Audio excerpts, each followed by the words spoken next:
First movie ഏതായിരുന്നു ആദ്യം അഭിനയിച്ചത്? നിണമണിഞ്ഞ കാൽപ്പാടുകൾ.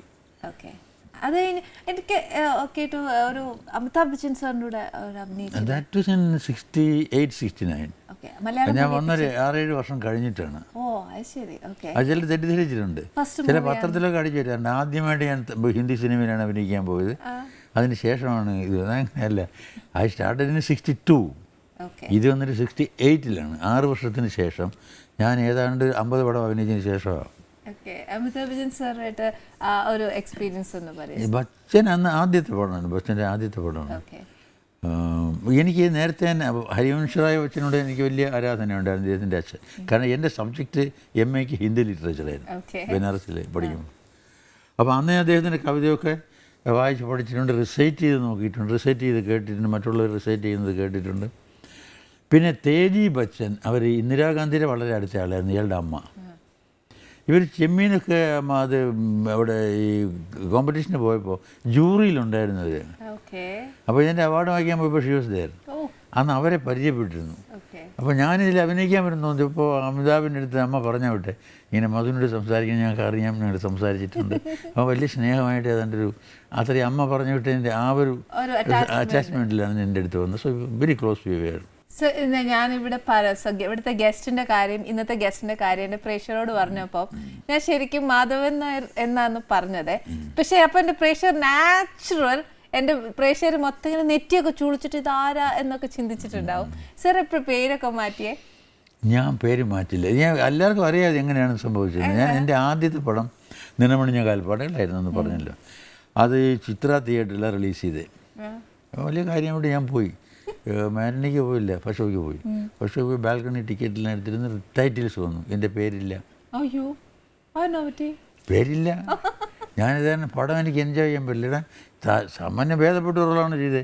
എന്നിട്ട് ടൈറ്റിൽ എൻ്റെ പേരില്ല എന്ന് പറഞ്ഞാൽ ഞാൻ ഡെസ്പായി. നല്ല ദേഷ്യം വന്നു. ഞാൻ തിരിച്ച് വീട്ടിൽ വന്നിട്ട് ശോഭന പരമേശ്വരൻ നാരായിരുന്നു എൻ്റെ ഡയറക്ടർ. ശോഭന പരമേശ്വരൻ നാരെ വിളിച്ചിട്ട് ഞാൻ പറഞ്ഞു, നിങ്ങൾ എന്താ കാണിച്ച് എൻ്റെ പേരില്ലല്ലോ സിനിമയുടെ ടൈറ്റിൽ, ആര് പറഞ്ഞില്ല എന്ന്. ഞാൻ പറഞ്ഞു, ഞാനൊക്കെ പടം കണ്ടിട്ടല്ലേ വരേണ്ടത്. ആ പ്രൈം മിനിസ്റ്റർ കഴിഞ്ഞാൽ രണ്ടാമത്തെ നിങ്ങളുടെ പേരാണ്. ഞാൻ പറഞ്ഞു, എന്താ രണ്ടാമത്തെ പേര്? മധു. ഞാൻ പറഞ്ഞു, മധുവോ? അത് എന്നോട് ചോദിച്ചിട്ടില്ല. ഞാൻ പറഞ്ഞു, നിങ്ങൾ നേരത്തെ എൻ്റെ അടുത്ത് പറഞ്ഞില്ലല്ലോ. അത് നിങ്ങൾ പറഞ്ഞാൽ നിങ്ങൾ സമ്മതിച്ചില്ലെങ്കിൽ വിചാരിച്ചിട്ട് പി ഭാസ്കരൻ സാറാണ്, പി ഭാസ്കരനാണ് സജസ്റ്റ് ചെയ്തത്. ഞങ്ങളങ്ങ് നിശ്ചയിച്ചു മധു മതിയെന്ന്. അന്ന് വഞ്ചിയൂർ മാധവൻ എന്നായിരുന്നൊരു ആർട്ടിസ്റ്റ് ഉണ്ടായിരുന്നു. പിന്നെ അതൊരു നീണ്ട പരിഷ്കാരമില്ലാത്ത പേരാണെന്ന് ഇവർക്ക് തോന്നി. പിന്നെ അത് തർക്കമൊന്നും വേണ്ട എന്ന് പറഞ്ഞിട്ട് ആ സ്വാതന്ത്ര്യം എടുത്തിട്ട് അവർ ചെയ്തതാണ്. അങ്ങനെ പി ഭാസ്കരനും പരമേശ്വരൻ നായരും കൂടെയാണ് എന്നെ മധുവാക്കിയത്. അപ്പോഴെനിക്ക് തോന്നുന്നത് ഇത്രയും തടിയൊക്കെ ഉള്ളപ്പോൾ നീളമൊക്കെ ഉള്ള എനിക്ക് ഇത്ര പേര് ആകെ കുറച്ചുകൂടെ നേരം വേണ്ടത്. പക്ഷേ അന്നൊക്കെ കുമാറിൻ്റെ ഒരു കാലമായിരുന്നു. വയസ്സിനും കുമാറായിട്ട്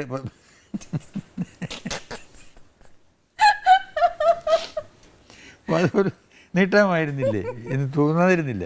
സർ ഉമാ സ്റ്റുഡിയോ സാറിൻ്റെ അല്ലേ? അപ്പോൾ സ്റ്റുഡിയോ തുടങ്ങാനായിട്ട് സാർ എടുത്ത ഒരു അറ്റംപ്റ്റ്? അത് ഒറ്റ വാക്കിൽ പറയുകയാണെങ്കിൽ, നമുക്ക് വാടക വീട്ടിലൊക്കെ താമസിച്ച് കഴിഞ്ഞ് കുറേ കഴിയുമ്പോൾ സ്വന്തമായിട്ട് വീട് വേണമെന്നൊരു ആഗ്രഹം തോന്നുമല്ലോ. അതുപോലൊരു ആഗ്രഹമായിരുന്നു സ്റ്റുഡിയോ. ഇപ്പോൾ മദ്രാസിൽ പോയിട്ട് ഞങ്ങൾ ഷൂട്ട് ചെയ്തുകൊണ്ടിരുന്നപ്പോൾ ഒരു സെറ്റ് ഇട്ടിട്ട് അതിൻ്റെ അകത്തൊരു 5-6 ദിവസത്തെ വർക്കുണ്ട്.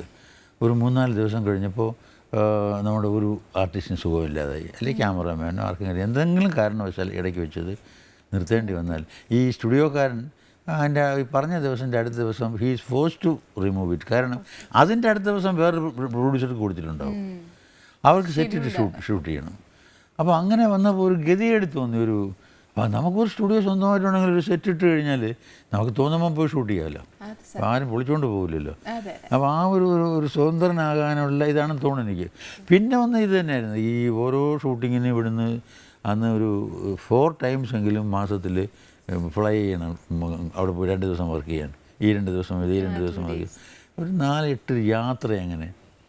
അപ്പോൾ തോന്നി എന്തുകൊണ്ട് കേരളത്തിൽ ഇത് പാടില്ല. 2 സ്റ്റുഡിയോ ഉണ്ട് ഇവിടെ, മെരിലാൻഡ് ഉണ്ടായിരുന്നു, ഉദയായി ഉണ്ടായിരുന്നു. ബട്ട് എപ്പോഴും ഫുള്ളായിരുന്നു. അത് വേറെ പുറത്തുള്ളവരെ അക്കോമഡേറ്റ് ചെയ്യാൻ വിഷമമായിരുന്നു അവർക്ക്.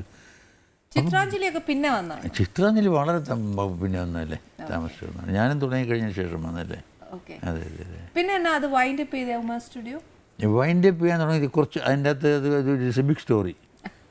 പക്ഷേ അതിൻ്റെ അകത്തൊരുമാതിരി എന്താ പറയാൻ ഇൻ്റർഫിയറൻസ് ഓഫ് ഈ രാഷ്ട്രീയ ഭിക്ഷാന്തേഹികൾ ക്ഷുദ്രജീവികൾ എന്നൊക്കെ പറയുമല്ലോ. അങ്ങനെ വരാൻ നേരത്ത് ചിലപ്പോൾ നമ്മൾ കൃഷി കത്തിച്ച് കളയേണ്ടി വരും. അങ്ങനെ വേണ്ടെന്ന് വെച്ചാൽ, പക്ഷെ വേണ്ടാന്ന് വയ്ക്കുക എന്ന് പറഞ്ഞാൽ വേണ്ടാന്ന് ഒരു സത്യം പറഞ്ഞാൽ ഒരു ബ്ലെസ്സിങ് ഇൻ ഡിസ്ഗേസ് ഉള്ള സത്യം പറയാമല്ലോ. അന്ന് സ്റ്റുഡിയോ ഞാൻ അവസാനം എടുത്ത 2 പടങ്ങൾ ഏത് ഞാൻ ഏകനാണ്, അതിവിടെ നമ്മുടെ ശ്രീമൂലം ക്ലബിലും സമുദ്ര ഹോട്ടലിലും ഷൂട്ട് ചെയ്ത്. അതായത് അപ്പോഴത്തേക്ക് കുറേശ്ശെ സിനിമ സ്റ്റുഡിയോയിൽ നിന്ന് പുറത്തിറങ്ങിയിട്ട് ഷൂട്ടിംഗ് ആരംഭിച്ചിരുന്നു. അതുപോലെ പിന്നെ രതിലയം, ഇത് രണ്ടും സ്റ്റുഡിയോയിൽ ഞാൻ ഷോർട്സ് ഒന്നും എടുത്തിട്ടില്ല. എൻ്റെ പുറത്തെങ്ങാണ്ട് വല്ല സ്റ്റണ്ടാവലും എടുത്തിട്ടുള്ളതല്ലാതെ സ്റ്റുഡിയോയിൽ സെറ്റിട്ട് ഞാൻ ഷൂട്ട് ചെയ്തിട്ടില്ല. അപ്പോൾ ഇറ്റ്സ് എ ടൈം. ഈ നരേമ്പുരയുള്ള വീട്ടിൽ താമസിച്ചിട്ട് പുറത്തിറങ്ങി പുതിയ കോൺക്രീറ്റ് വീട് വെച്ച് താമസിക്കുന്നൊരു ചേഞ്ച് വന്നല്ലോ, അതുപോലെ സിനിമയിൽ വന്നൊരു ചേഞ്ചാണ്. അപ്പോൾ അതുകൊണ്ട് എനിക്ക് ഭയങ്കരമായിട്ട് അങ്ങനെ തകരത്തക്കൊണ്ടുള്ള സംഭവമൊന്നും ഉണ്ടായില്ല. സ്റ്റുഡിയോ ഇന്നില്ലല്ലോ, അവിടെ സ്റ്റുഡിയോസ് ഉണ്ടല്ലോ, ഇവിടെ ആര് ഷൂട്ട് ചെയ്യണം സ്റ്റുഡിയോയിൽ? We go for original houses and original locations. അല്ലാതെ പിന്നെ ഈ സൗണ്ടിൻ്റെ ഇതും കൂടെ വന്നല്ലോ. സ്റ്റുഡിയോയുടെ അകത്ത് ഷൂട്ട് ചെയ്ത് തീരൂ, പടം വരച്ച് വെച്ച് ആകാശമെല്ലാം വരച്ച് വെച്ച് മരങ്ങളൊക്കെ വരച്ച് വെച്ച്. ചില പഴയ പടത്തിന് നോക്കുന്നുണ്ട്, ആകാശത്തിൽ നമ്മളെ നിഴലുണ്ടാവും, ശ്രദ്ധിക്കില്ല. കാരണം ഒരു ലൈറ്റ് ഇരിക്കുക നേരെ നമ്മൾ ഷാഡോയോട് വീഴുന്നത് ഈ ആ പടം കാണുമ്പോഴേ കാണുള്ളൂ. ചെറിയ വലിയ ഇത് പ്രോമിനൻ്റായിട്ട് കാണില്ല. അപ്പോൾ അങ്ങനെ ആകാശത്ത് നമ്മൾ നിഴൽ വീഴും ചിലപ്പോൾ, കാരണം ആകാശം വരച്ച് വെച്ചിരിക്കുകയല്ലേ. അപ്പോൾ അങ്ങനെ we are walking towards realism. ഈ കളറും കൂടെ വന്നു കഴിഞ്ഞപ്പോൾ ഈ വരച്ച് വെച്ച് കഴിഞ്ഞാൽ ശരിക്കും മനസ്സിലാകും എന്നുള്ളൊരു കാലമായി. അപ്പോൾ സ്റ്റുഡിയോ ഈവൻ അതർവൈസ് ഒരു 75% ക്ലോസ്ഡ് ആയിരുന്നു. അപ്പോൾ ഇത് ക്ലോസ് ഡൗൺ ചെയ്യുമ്പോൾ